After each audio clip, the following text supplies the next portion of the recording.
Cockroach Janata party എന്ന് പറയുന്ന ഒരു പാർട്ടിയെക്കുറിച്ച് നമ്മൾ കഴിഞ്ഞൊരു വീഡിയോയിൽ തന്നെ വിശദമായി പ്രതിപാദിച്ചതാണ്. പക്ഷേ ആ പാർട്ടിയുടെ മുന്നേറ്റം അവസാനിക്കുന്നില്ല എന്നുള്ളതാണ് ഏറ്റവും പ്രധാനപ്പെട്ട കാര്യം. അവരുടെ എക്സ് അക്കൗണ്ട് റദ്ദാക്കപ്പെട്ടു. പക്ഷേ അവർ കോക്രോച്ച് ഈസ് ബാക്ക് എന്ന് പറഞ്ഞ് പുതിയ അക്കൗണ്ട് തുടങ്ങിയിട്ടുണ്ട്. അതിലും അഭൂതപൂർവമായിട്ടുള്ള വളർച്ചയാണ്. കൂടാതെ അവരുടെ ഇൻസ്റ്റാഗ്രാം അക്കൗണ്ടുകൾ ഹാക്ക് ചെയ്യാൻ വേണ്ടി ശ്രമിച്ചിരുന്നു. പക്ഷേ ഇൻസ്റ്റാഗ്രാം അക്കൗണ്ടിൽ ഇപ്പോൾ ഏതാണ്ട് 2,20,00,000 വരുന്ന ഫോളോവേഴ്സ് ആയി കഴിഞ്ഞിരിക്കുന്നു.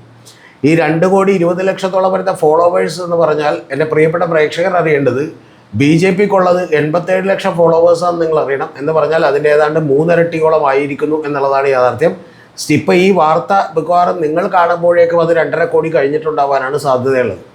ഇനി അടുത്തൊരു കാര്യമെന്ന് പറയുന്നത് കോൺഗ്രസിനേക്കാൾ ഇരട്ടിയായിരിക്കുന്നു. അതുകൊണ്ട് ഇത് BJPക്ക് മാത്രമല്ല കോൺഗ്രസിനും കൂടി തിരിച്ചടിയാണ് എന്നുള്ളതാണ് ഈ വീഡിയോയിൽ നമ്മൾ ചർച്ച ചെയ്യാൻ ഉദ്ദേശിക്കുന്നത്. BJP ഇതെങ്ങനെ തിരിച്ചടിയാകും എന്നുള്ളതൊക്കെ നമ്മൾ കഴിഞ്ഞ ദിവസം തന്നെ പറഞ്ഞിരുന്നു. കോൺഗ്രസിനുള്ളത് 1,30,00,000 അതിനെയും ഏതാണ്ട് 1 കോടിയിലധികം ആളുകൾ കൂടുതലായിട്ട് ഇവരുടെ ഒപ്പം ഫോളോവേഴ്സായി കൂടിയിരിക്കുന്നു. അതിൻ്റെ പ്രധാനപ്പെട്ട കാര്യമെന്ന് പറയുന്നത് കഴിഞ്ഞ ഏതാനും വർഷങ്ങളായി ഇന്ത്യയിൽ ഭരണപക്ഷത്തിനെതിരെ വലിയ പ്രക്ഷോഭം ഉയർത്താനോ അവരെ കൊണ്ട് ഏതെങ്കിലും നടപടികൾ തിരുത്തിക്കാനോ ഒന്നും തന്നെ ഇവർക്കാർക്കും കഴിഞ്ഞിട്ടില്ല എന്നുള്ളത്, പ്രതിപക്ഷത്തിന് പോലും കഴിഞ്ഞിട്ടില്ല എന്നുള്ളത് വാസ്തവമായിട്ടുള്ള ഒരു കാര്യമാണ്. ഭരണപക്ഷത്തിനാണ് ഇത് ഏറ്റവും വലിയ തിരിച്ചടി. ഭരണപക്ഷവുമാണ് ഏറ്റവും കൂടുതൽ വിരളി പിടിച്ചുകൊണ്ടിരിക്കുന്നത് എന്നുള്ളത് യാഥാർത്ഥ്യമാണ്. ഭരണപക്ഷം അതുകൊണ്ട് തന്നെ ഈ അഭിജിത്ത് ദീപ്കെ ഒരു രാജ്യവിരുദ്ധനാണ് എന്ന് പറയുന്ന ലെവലിലുള്ള പ്രചാരണമൊക്കെ തുടങ്ങിയിട്ടുണ്ട്. കൂടാതെ ഇദ്ദേഹത്തിൻ്റെ ഫോളോവേഴ്സിൽ 49% പേർ പാകിസ്ഥാനിൽ നിന്നാണെന്നും കേവലം 9% പേർ മാത്രമേ ഇന്ത്യയിൽ നിന്നുള്ളൂ എന്നുമുള്ള പ്രസ്താവനകളൊക്കെ തന്നെ തുടങ്ങിയിട്ടുണ്ട്. പക്ഷേ ഇത്തരത്തിൽ കള്ളം പറഞ്ഞുകൊണ്ടൊന്നും അവരെ പൂട്ടാൻ കഴിയില്ല. കാരണം അവർ പറഞ്ഞേക്കുന്നത് 97% പേർ ഇന്ത്യയിൽ നിന്നാണ്, ബാക്കി 3% പേർ മാത്രമേ വിദേശത്തു നിന്നുള്ള ആളുകളുള്ളൂ എന്നുള്ളതാണ് അഭിജിത്ത് ദീപ്കെ തന്നെ ഇന്നലെ ഡീറ്റെയിൽസ് എല്ലാം തന്നെ പുറത്തുവിട്ടിട്ടുള്ളത്. അപ്പോൾ അതുകൊണ്ട് തന്നെ ഇത് വലിയ തരംഗമായി ഇന്ത്യ മുഴുവൻ മാറിക്കൊണ്ടിരിക്കുകയാണ്. ഇത് BJPക്കുള്ള തിരിച്ചടിയാണ് ഉറപ്പായിട്ടും. പക്ഷേ അതിനേക്കാൾ ഉപരി ഈ ടോപ്പിക്കിൽ നമ്മൾ ഈ വീഡിയോയിൽ ഡിസ്കസ് ചെയ്യാനുള്ളത് ഇത് പ്രതിപക്ഷത്തിന് കൂടിയുള്ള വലിയ തിരിച്ചടിയാണെന്നുള്ളതാണ്.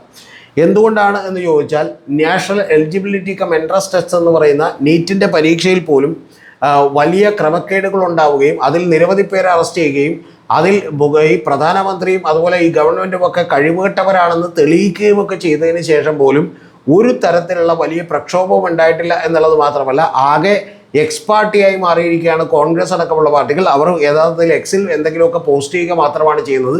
പിന്നെ അവരുടെ അണികളൊക്കെ ഏതാണ്ട് ഫേസ്ബുക്കിൽ എഴുതുക മാത്രമാണ് ചെയ്തുകൊണ്ടിരിക്കുന്നത്. എന്ന് പറഞ്ഞാൽ ഇന്ത്യയിലെ യഥാർത്ഥത്തിലുള്ള പ്രശ്നങ്ങൾ എടുത്തുകൊണ്ട് തെരുവിലേക്ക് എത്താൻ ഇവരൊന്നും തയ്യാറാകുന്നില്ല എന്നുള്ള അമർഷം കൂടി ഇതിൻ്റെ ഭാഗമായിട്ടുണ്ട്. എന്ന് പറഞ്ഞാൽ നിലവിലുള്ള രാഷ്ട്രീയ പാർട്ടികൾ ആരെയും തന്നെ വിശ്വസിക്കാത്ത ഒരു വലിയ യുവജനത, അവർ ജൻസികൾ അവർ പ്രക്ഷോഭത്തിന് തയ്യാറെടുക്കുന്നു എന്നുള്ളത് കൂടിയാണ് നമ്മൾ കാണേണ്ടത്.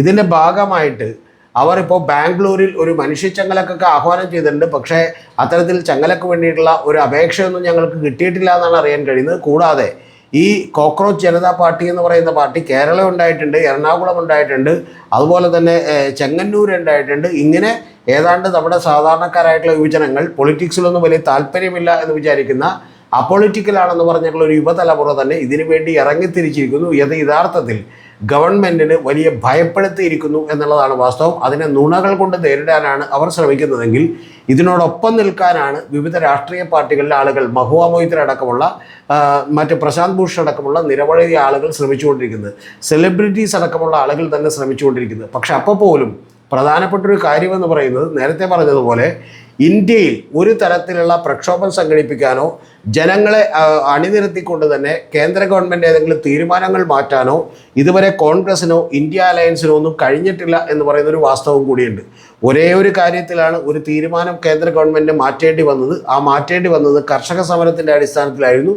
പക്ഷേ എന്നിട്ട് പോലും ആ വാഗ്ദാനങ്ങൾ പരിപൂർണമായി പാലിക്കപ്പെട്ടില്ല എന്നുള്ളതുമൊക്കെ നമ്മൾ കാണുന്നൊരു കാര്യമാണ്. അപ്പോൾ അത്തരത്തിൽ ഏതാണ്ട് 300 ദിവസത്തിലധികം നീണ്ട അത്തരം സമരങ്ങളൊക്കെ തന്നെ കേന്ദ്ര ഗവൺമെൻറ്റിന് തിരിച്ചടിയാവുകയും അവർക്ക് പുറകോട്ട് പോകേണ്ടി വരികയും ചെയ്തെങ്കിൽ അതിനൊന്നും മുൻകൈ എടുക്കുന്ന ഒരു പ്രതിപക്ഷവും ഇവിടെ ഉണ്ടായിട്ടില്ല എന്നുള്ളത് വാസ്തവമാണ്. ഞാൻ പറഞ്ഞു വന്നൊരു കാര്യം, ഈ 18 വയസ്സിനും 35 വയസ്സിനും അടക്കമുള്ള നിരവധി ചെറുപ്പക്കാരെ സംബന്ധിച്ചിടത്തോളം അവരിൽ മഹാഭൂരിപക്ഷം ഏതാണ്ട് 29% പേർ അൺഎംപ്ലോയിഡ് ആണ്. ബാക്കിയുള്ള ആളുകൾ, എംപ്ലോയിഡ് ആയിട്ടുള്ള ആളുകൾ പോലും 25,000 രൂപയിൽ താഴെ മാത്രം സാലറി മേടിക്കുന്നവരാണ്. അതിൽ തന്നെ മഹാഭൂരിപക്ഷം ആളുകൾ 15,000 രൂപയിൽ താഴെ സാലറി മേടിക്കുന്നവരാണ്. കഴിഞ്ഞ തവണ നോയിഡയിലൊക്കെ ഉണ്ടായിട്ടുള്ള സമരം പോലും എന്ന് പറയുന്നത് അവർ 11,000 രൂപ സാലറി കിട്ടുന്ന ആളുകളാണ്, തൊഴിലാളികളാണ് സമരം ചെയ്തത്. ആ സമരം ചെയ്തിട്ടുള്ളവരുടെ വേതനം 20,000 രൂപ ആക്കണമെന്ന് പറഞ്ഞാണ് സമരം ചെയ്തത്. അപ്പോൾ ഇത്തരത്തിൽ സ്വന്തം ഭാവിയെക്കുറിച്ച് വളരെ ആശങ്കാകുലരായിട്ടുള്ള, ഒരു വിധത്തിലും ഒരു സേഫ്റ്റിയോ സുരക്ഷിതത്വമോ ഒന്നും തോന്നാത്ത ഒരു രാജ്യത്താണ് ഞങ്ങൾ ജീവിക്കുന്നതെന്നും അതേസമയം മറ്റേതെങ്കിലും വിദേശ രാജ്യങ്ങളിലേക്ക് എത്തിപ്പെട്ടാൽ അവിടെ ജീവിതം കുറച്ചുകൂടി സുരക്ഷിതമാകുമെന്നും കുഴപ്പമില്ലാത്ത രീതിയിലുള്ള നല്ല ലൈഫ് സ്റ്റൈൽ കിട്ടുമെന്നും ഒക്കെ വിചാരിക്കുന്നവർ നമ്പർ കൂടിക്കൂടി വരികയും ഇന്ത്യയിൽ ഇത്തരത്തിലുള്ള അസ്വസ്ഥതകൾ അങ്ങേയറ്റം വർദ്ധിക്കുകയും ചെയ്തിരിക്കുന്നു എന്നുള്ളതൊരു യാഥാർത്ഥ്യമാണ്. ഇതിൻ്റെ പോലും ഏറ്റവും പ്രകടമായിട്ടുള്ള ഒരു ഉദാഹരണമാണ് നമുക്കറിയാം നമ്മുടെ അയൽ രാജ്യങ്ങളിലൊക്കെ കണ്ടത്. ബംഗ്ലാദേശിൽ, ശ്രീലങ്കയിൽ, അതുപോലെ തന്നെ നേപ്പാളിലൊക്കെ തന്നെ കണ്ടത്. നേപ്പാളിൽ എല്ലാ രാഷ്ട്രീയ പാർട്ടികളെയും തൃണവൽഗണിച്ചുകൊണ്ട് ജനങ്ങളെല്ലാവരും തന്നെ ബാലേന്ദ്ര ഷാ എന്ന് പറയുന്ന ഒരു പുതിയ റാപ്പറെ തിരഞ്ഞെടുക്കുന്നത് നമ്മൾ കണ്ടു, പ്രധാനമന്ത്രിയാകുന്നത് നമ്മൾ കണ്ടു. തൊട്ടടുത്തുള്ള ശ്രീലങ്കയിലാണെങ്കിൽ അവിടെ പ്രധാനമന്ത്രി, പ്രസിഡൻ്റെയൊക്കെ നീന്തൽക്കുളങ്ങളിൽ കയറി ആളുകൾ കുളിക്കുന്നത് നമ്മൾ കണ്ടു എന്നുള്ളത് നമുക്കറിയാം. ഇതുപോലെയുള്ള നിരവധി പ്രക്ഷോഭങ്ങൾ മറ്റു പല രാജ്യങ്ങളിലും നടന്നുകൊണ്ടിരിക്കുകയാണ്. ഇന്ത്യയിലും അത്തരത്തിലുള്ള അസ്വസ്ഥതകൾ നമ്മുടെ ജൻസികൾക്കുണ്ട് എന്നുള്ളതാണ് ഏറ്റവും പ്രധാനപ്പെട്ട കാര്യം. ഇത്തരത്തിലുള്ള ഒരു പ്രക്ഷോഭമൊന്നും ഇന്ത്യയിൽ നടക്കുമെന്ന് ഞാൻ വിചാരിക്കുന്നില്ല. പക്ഷെ പ്രധാനപ്പെട്ട ഒരു കാര്യം, ഇത്തരത്തിലുള്ള അസംതൃപ്തികളെ, അസ്വസ്ഥതകളെ കേന്ദ്ര ഗവൺമെൻറ് കണ്ടില്ലെന്ന് നടിക്കരുത്. അവരെ അഡ്രസ്സ് ചെയ്യണം. അല്ലാതെ പകരം അവരോട് നിങ്ങൾക്ക് 45-9% പാകിസ്ഥാനിൽ നിന്നാണ്, നിങ്ങൾക്ക് അവിടെ നിന്നുള്ള പിന്തുണയാണ് എന്നൊന്നും പറഞ്ഞുകൊണ്ട് ഇത് ആളുകളുടെ മുന്നിൽ ഏതെങ്കിലും തരത്തിലുള്ള ഒരു പുകപടലം സൃഷ്ടിച്ചുകൊണ്ടൊന്നും ഇതിനെ അഡ്രസ്സ് ചെയ്യാൻ പറ്റുന്ന കാര്യമല്ല എന്നുള്ളത് ഞാൻ ആദ്യമേ തന്നെ പറഞ്ഞോട്ടെ. ഇതിലേറ്റവും ആദ്യം പഠിക്കാനുള്ളത് ഭരണകൂടത്തിലാണെങ്കിൽ, രണ്ടാമത്തേത് പ്രതിപക്ഷ പാർട്ടികളെയും തന്നെ ഈ പറയുന്ന 18-നും 35-നും വയസ്സുള്ള ആളുകൾക്ക് യാതൊരുവിധ വിശ്വാസവുമില്ല എന്നുള്ളത് നിങ്ങൾ കൂടി ഇരുത്തി ചിന്തിപ്പിക്കേണ്ടതാണ്. നമുക്കറിയാം ഇതൊന്നും ഇപ്പോൾ മുതൽ തുടങ്ങിയതല്ല. ഏറ്റവും NT രാമറാവുവിൻ്റെ ഒരു പാർട്ടിയാണ് വളരെ കുറഞ്ഞ വർഷങ്ങൾക്കുള്ളിൽ ആന്ധ്രയിൽ അധികാരത്തിലേക്ക് വന്നിട്ടുള്ളത്. അത് അദ്ദേഹത്തിനൊരു സിനിമാ താരം എന്ന് പറയുന്ന ഒരു ഇമേജ് ഉണ്ടായിരുന്നുകൊണ്ടാണ്. അതിനുശേഷം നമുക്കറിയാം അരവിന്ദ് കെജ്രിവാളിൻ്റെ പാർട്ടിയാണ് ഉണ്ടായിട്ടുള്ളത്, അണ്ണാ ഹസാരയുടെ സമരത്തിൻ്റെയൊക്കെ ഒരു ബൈ പ്രൊഡക്റ്റായിട്ട്. അതേപോലെ തന്നെയാണ് ഏതാണ്ട് ഇത്തവണ വിജയും അധികാരത്തിലേക്ക് വന്നിട്ടുള്ളത്. കാരണം 18-നും 35 വയസ്സിനും അടക്കമുള്ള ആളുകളുടെ 66% പേരുടെ പിന്തുണയും വിജയനായിരുന്നു. അവർ പോലും സ്വന്തം മാതാപിതാക്കളെ കൊണ്ട് മാറ്റി വോട്ട് ചെയ്യിപ്പിച്ചതുകൊണ്ടാണ്. കാരണം അങ്ങേയറ്റം അഴിമതിയുള്ള, അതുപോലെ തന്നെ സ്വജനപക്ഷപാതമുള്ള ഒരു ഗവൺമെൻറ്റുകളെ അവർ വലിച്ചെറിഞ്ഞിരുന്നു.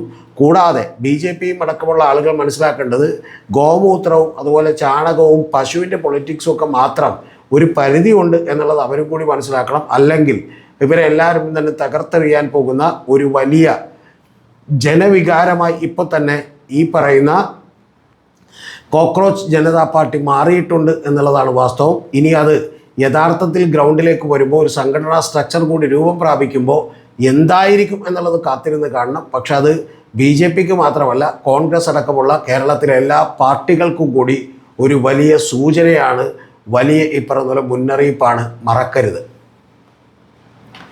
ടോപ്പിക്ക് കഴിഞ്ഞു. ബാക്കിയുള്ളത് താല്പര്യമുള്ളവർ കേട്ടാൽ മതി. അത് നമ്മുടെ ഒരു പുതിയൊരു ചാനൽ കൂടി നമ്മൾ തുടങ്ങിയിട്ടുണ്ട്. അത് ബിയോണ്ട് കോമൺ കോൺഷ്യസ്നസ് എന്നാണ് ചാനലിൻ്റെ പേര്. അത് ചുരുക്കപ്പേരിലാണ് BCC എന്നുള്ളതാണ്, പൊതുബോധങ്ങൾക്കും അപ്പുറം എന്നുള്ളതാണ്. അത്തരത്തിലുള്ളൊരു ചാനൽ കേരളത്തിൽ ഇപ്പോൾ അനിവാര്യമാണ് എന്ന് തോന്നിയതുകൊണ്ട് തുടങ്ങിയതാണ്.